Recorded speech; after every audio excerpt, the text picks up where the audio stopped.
went into the dealer and they brought their money. And the dealer was there, standing with this blonde-headed, beautiful bombshell of a young woman. And he just sold the vehicle for $18,000 to her.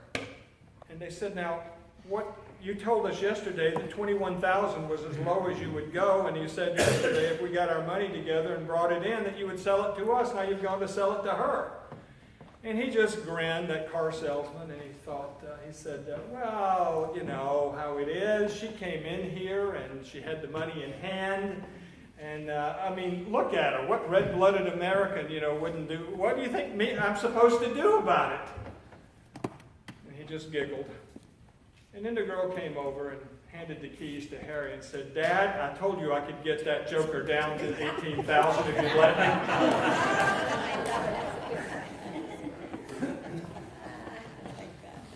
Well, who's in charge? Who's in control? When Stephanie and I served in Tanzania as missionaries, we were helping a fledgling young church. It was a mission outreach of the Methodist Church of Kenya. We were working with the Methodist Church in Tanzania. We're helping that church organize for mission, organize for their different congregations. We're working with about 20 congregations that were around Lake Victoria in East Africa. But it was interesting in one of our meetings when we were trying to get some ideas of mission and ministry going and what they could be doing, that they kept raising this question, yes, who is in charge? They wanted to know who would be the boss. They were used to somebody being a boss, a chief. I'm sure several of them would have gladly accepted the position. But we were trying to steer away from that top-down approach and work more like a community. But their first question was, who's in control? Who gets to lead? Now, of course, every endeavor has leaders. Leadership is a gift. Leadership is a demand, too. But something is askew when the overarching concern focuses on who gets to wield power and tell other people what to do. They were used to chiefs. They were used to bosses who could exercise the power to tell other people what to do, who controls everything. It's a basic concern of the world. Every company wants to know the chain of command, right? If you're in a company, who you're responsible to whom do you answer, from whom do you get your marching orders, who's responsible? It happens in the government. It happens in the military. It happens in the police force. And religiously, it even happens in the churches. But the lust, that desire to gain and hold power, can be seen so clearly in that present political scenario if you just watch CNN or you watch Fox or any of the news networks, as well as in totalitarian states like that of Kim Jong-un in North Korea. Now, we rightly recognize the need of responsibility and leadership. When no one is in control, no one takes any responsibility, chaos follows. Every sports team needs a head coach to organize the team and plan for their success. A football team depends largely on the leadership skills of the quarterback to call the plays and to execute those plays appropriately. If he blows it, the play doesn't work. Without runners, of course, without wide receivers, without a front line, the offense will be inept, but it depends largely on the leadership. Without a defensive captain and someone to call the formation of the plays, a defense can't contain the opponent's offenses. But often conflicts arise when different people are vying for that first place position, that role. That struggle for supremacy and dominance has proven itself a blight to human existence, whether it's the drive to dominate politically, take over everything economically or militarily, or even socially. Because we're human beings, jealousies erupt and power meets with resistance, and that fragile fabric of human peace and tranquility quickly become unwound. That drive to power, that drive to be number one, is as old as human history, when Cain rose up and sought to dominate his brother because of jealousy, and he killed him. And the Egyptians feared the loss of the dominance among those rapidly reproducing Hebrews. And Aaron and Miriam took their own brother to task. They resented Moses as their leader. And Saul, that we talked about in the summer, dreaded David's popularity and tried to get rid of David. And Absalom, his own son, David's son, claimed royal power and attempted a coup against his own father and tried to kill his own dad, David. And then we know around Christmas time, we always read the story how Herod ordered the death of the male children. He murdered them all around Bethlehem to prevent a possible contender to his throne, since the rumor was out a new king, a new Messiah had been born. Power is alluring and can be dangerous. But I believe the Bible, and especially Jesus, addresses this problem head-on about this concern for power that surfaced where? Among his own disciples that lived with him, ate with him, walked beside him, slept in the same area as he did, sometimes outside, sometimes in a borrowed home. Jesus was traveling throughout Galilee. He was actively teaching. He was actively healing. He was performing miracles. But he finally set his face like a flint, it says, to go to Jerusalem and face what he knew would be the final showdown with the powers that ruled there, the Sanhedrin, the chief priests, the temple leaders. He forewarned his disciples that upon arrival in Jerusalem, he would be handed over, arrested, tried, and ultimately sentenced to death. Of course, they didn't grasp his meaning. In fact, Peter even got into a shouting match with Jesus that we talked about a little bit in the scriptures last week when he said this will never happen. He thought Jesus was feeling a bit down and depressed. I mean, Jesus is riding the crest of his popularity at that moment when Peter said, "You are the Christ," and Jesus said, "You got it right, but just don't tell anybody. But the Christ that I am, I'm going to go there and be rejected and ultimately killed." And Peter said, "That will never happen to you, Lord. Of course not. Everybody's for you. You shouldn't feel down. Get behind me, Satan. You're savoring the things of human thought, not of God." You see, Jesus enjoyed great popularity and appeal, but when he explained that his mission would bring him into a collision course with power that would meet with his rejection, the disciples just could not understand it. It wasn't on their radar. As they walked along, a heated argument began to develop, and it arose among them. It sounds silly, I know. But they argued about who was the greatest among them. Apparently, Jesus wasn't privy to their conversations. Maybe he was walking ahead and he could hear them whispering and getting heated and getting hot around the collar. They kept their distance as they lay out why they should be Jesus' first lieutenant, because they thought they were going to march to Jerusalem. He's going to take over the throne, get rid of Herod, get rid of Pilate, take over, and he needs a cabinet, and they're going to be there for him. But once Jesus brought them into the house, away from the crowd, so that he could talk to them more personally about this attitude, Jesus asked them about what they were getting all steamed up about.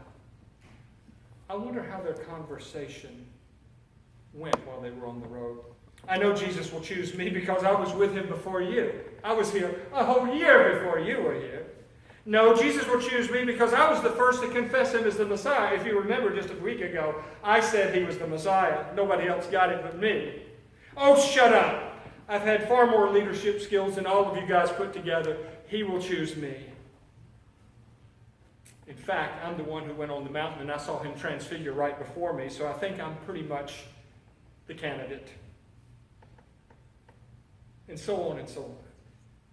Now, Jesus took this opportunity to explain that in his kingdom, everything is upside down. It's backwards and frequently unpredictable. This is how he explained this leadership conundrum to his disciples. He sat down. He gathered them around him. It says, sitting down, Jesus called the 12 and said, "Anyone who wants to be first must be the last and the servant of all." He took a little child whom he placed among them. And taking the child in his arms, he said to them, "Whoever welcomes one of these little children in my name welcomes me. Whoever welcomes me does not really welcome me, but the one who sent me." You see, to Jesus, that quest to be number one, to be thought of as great and revered, is a wrong human attitude about leadership, because greatness does not reside in who admires you, how many people you command, the gravity with which you exercise power and can tell other people what to do. True greatness, according to Jesus, resides rather in having a servant spirit. True importance is not in the exercise of power, but in the willingness to serve humbly, rendering something good to build up other people, to advance another person. True greatness really can only be seen from God's vantage point, because God sees every act of service, every deed done to help another person. Even something so small, Jesus said, as welcoming a child. We welcomed about 20 children today. Do you know some of their names? Have you ever stooped down a little bit and said something to them? I'm glad you're here today. Our children prayed for Drew today. They all know her. Several of them are related to her. Jesus said a humble service is little as giving a cup of cold water. Have you ever had the mailman come and say, "Can we get you a glass of water?" He's sweating. He's putting the mail in. I was with Bill at the Crystal Diner. We're there almost every day. And this man sat down next to us, and we began to engage in conversation about the crab soup that's really good on Friday. And he saw that I had a Bible there, and Bill and I were talking about religious stuff, and he began to engage us in conversation. His name was Gregory. He comes every Friday for the soup, crab soup. And he told the waitress, said, give me their bill. I want to pay for it. I was there with Carl Freck, an old friend of mine that was from the church up in Groveville.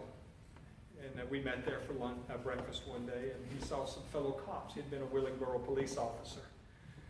And he said, "Give me their bill." And he paid it. Many people serve unseen and unknown around this church, and that's where true greatness really resides. Just the other day on Tuesday, a whole committee was over here, the work committee. That's the committee that never has a meeting. They just come together and they work. They meet on Tuesday once a month. You don't really see what they do, but when you get down there and you look at the library, all cleaned up, the dust taken out. Many of the books that were no longer valuable were taken out and put into sale or given away. We have Sunday school teachers. Didn't you see this wonderful group of kids that were here? And we have a strong team of committed Sunday school teachers. Many of them have been at it for years. They work unseen.